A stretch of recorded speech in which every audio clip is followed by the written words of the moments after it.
El video pasado terminamos viendo la disputa ontológica entre Platón y Aristóteles. Dijimos que Platón pensaba que las entidades que merecían la denominación de usía, es decir, sustancias, eran las ideas. Aristóteles, en cambio, pensaba que las más fundamentales, la verdadera usía, iban a ser los particulares sensibles.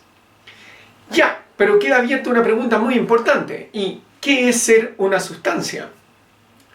Bueno, Aristóteles nos hace ver que los materialistas, como los atomistas en su tiempo, hoy día podrían ser los miembros de la teoría de la identidad, como veíamos, justamente van a considerar que lo verdaderamente real no va a ser, por ejemplo, Alexis Sánchez, sino sus componentes.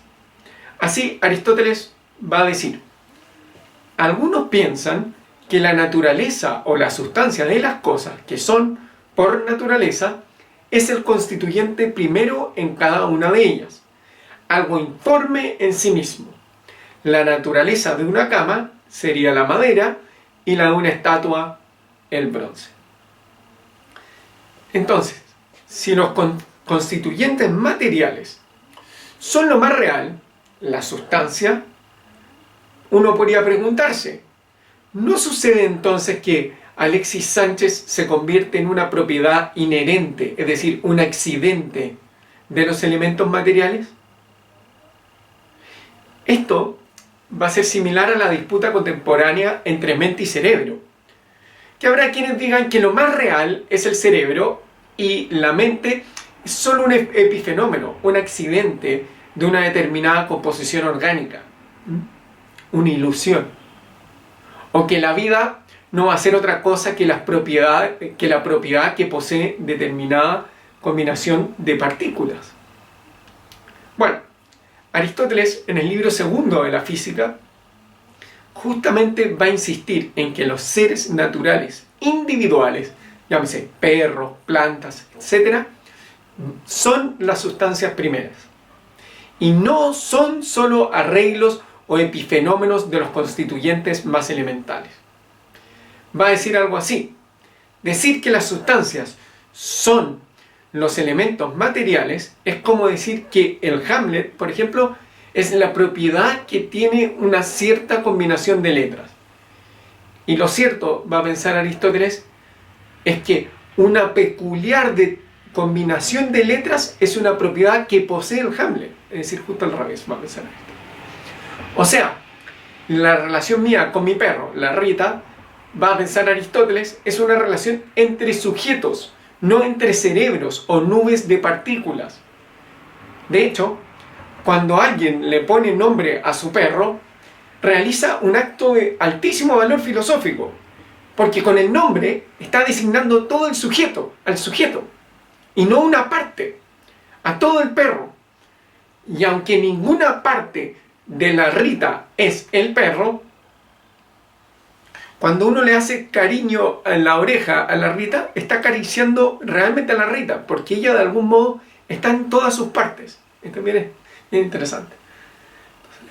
Para defender esta posición, entonces, Aristóteles va a desarrollar un nuevo criterio para ser sustancia.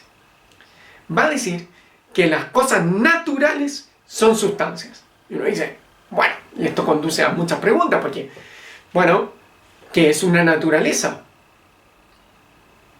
¿Qué tiene que ver la naturaleza con ser una sustancia? Vamos por partes entonces. ¿Qué es una naturaleza? Aristóteles va a pensar que lo característico de lo natural es que posee un principio intrínseco de movimiento. Esto es relativamente fácil de reconocer en los animales y en las plantas. ¿Por qué? Porque, por así decirlo, los animales y las plantas crecen desde su interior, en contraste, por ejemplo, con los artefactos, por ejemplo, una cama o una mesa, cuyas partes son ensambladas por el carpintero, con un fin externo a ellas. Es el artesano el que le da el fin. O sea, no se mueven desde ellas mismas. Ya, Pero algunos se estarán preguntando, ya, pero André, ¿y qué pasa con las piedras, por ejemplo? ¿Tienen un principio intrínseco en movimiento?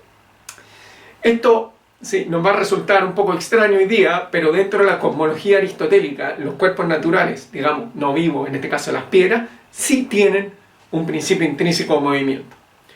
Lo que sucede es que en la visión aristotélica, todos los cuerpos están compuestos de unos elementos, ¿no? Tierra, aire, fuego y agua, ¿no? Y estos elementos tienen un lugar propio en el cosmos.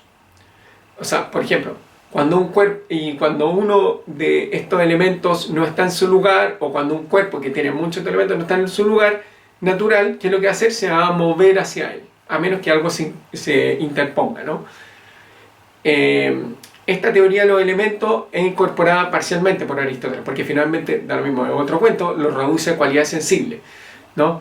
El punto es que estos elementos, tierra, fuego, aire y agua, tienen su lugar natural, y así, por ejemplo, el lugar natural del fuego y el aire va a ser hacia arriba, ¿no? Las cosas que están más compuestas de aire van a tender a subir. Y la tierra y el agua van a ir hacia el centro, ¿no? Sí, las cosas que están compuestas de tierra van a tender a ir hacia el centro de la tierra. Bueno, dicho eso, un breve paréntesis casi historiográfico, digámoslo así. El punto es el siguiente. Entonces, por ejemplo, una silla va a estar hecha en gran medida de tierra, por lo que si la soltamos de una cierta altura la silla, ¿qué va a pasar? Va a caer, ¿no?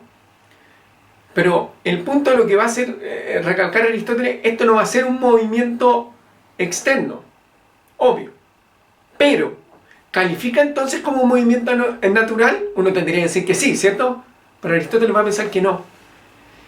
Bueno, y la razón de la negativa nos va a permitir entender la última parte de la definición de naturaleza de Aristóteles. La silla no va a ser una cosa natural para Aristóteles, a pesar de su tendencia natural de viajar hacia abajo. ¿Y por qué no es suficiente para el caso de la silla? Uno se puede preguntar, ¿qué clase de discriminación es esta? Aristóteles va a pensar que la silla tiene un principio hacia abajo solo en la medida que está hecha de tierra, pero no en cuanto que es una silla. A esto es a lo que se refiere cuando dice que el principio de cambio de un ser natural debe pertenecerle no por accidente, sino más bien en sí mismo. Así, la silla tiene un principio interno de movimiento hacia abajo, pero no en cuanto es una silla, sino solo en tanto está hecha de tierra. La tierra, en cambio, lo tiene de suyo, por lo que, a diferencia de la silla, es una cosa natural. Ahora, una vez aclarado esto, Aristóteles va a afirmar que naturaleza es, pues, lo que se ha dicho, y las cosas que tienen tal principio se dice que tienen naturaleza. Cada una de estas cosas, naturalmente va a agregar Aristóteles, es una sustancia. Los oponentes de Aristóteles, los atomistas, ¿no?, van a considerar que los elementos naturales, dijimos que ellos iban a considerar que los elementos naturales iban a ser los principios internos de todos los cambios naturales. O sea, cuando el roble se convierte en uno maduro, este conjunto de cambios es absolutamente reducible, explicable y todo a la tierra, aire, fuego y agua. Es decir, el principio interno del crecimiento no le pertenecería de suyo al roble, sino a los elementos de los que está compuesto. Así, en la visión de los oponentes, la caída de la silla es lo mismo que el crecimiento del roble. Así, bajo su punto de vista, el árbol no sería una cosa natural. Esta es la posición de aquellos que señalan que la materia es la naturaleza. O sea, que cualquier principio de cambio responde finalmente a sus componentes materiales y no a aquello que es en tanto que árbol o animal. La pregunta es, ¿cómo se hace cargo de este problema Aristóteles? ¿Se le ocurre? Bueno, eso lo veremos en otro video. Muchas gracias.